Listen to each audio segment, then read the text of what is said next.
heart of Mason City's downtown rises a remarkable renovation. The historic Park and Hotel is the last remaining Frank Lloyd Wright designed hotel in the world that is in operation or standing. Described as a must-do if you're in Mason City, it's one-of-a-kind structure boasting the design of an architectural genius, Frank Lloyd Wright. Scott was part of the original design team that ultimately led to the restoration and preservation of this structural gem.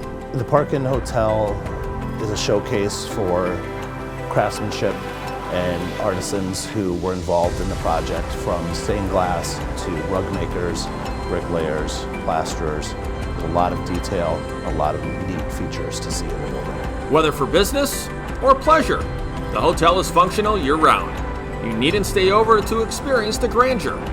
Visitors, you can dine at the classic 1910 Grill, located on the main floor, or you can forego the meal and play a game of billiards at the 1910 Lounge. Right on the Park offers docent-led tours of the hotel that will give you the history and a lot of additional insight to the restoration of the project. You'll get to see the hotel lobby, the skylight room with its original stained glass skylight, as well as the ladies' parlor, law library, and law offices. There's a ballroom for weddings or other events. And if you prefer an alternative experience at the historic hotel, try the annual murder mystery production. The designer's influence isn't just captured within these walls. Visitors can travel to the nearby Stockman House.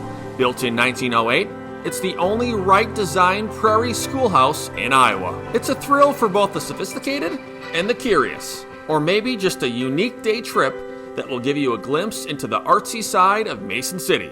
We invite you to come back more than once because you probably didn't see everything the first time.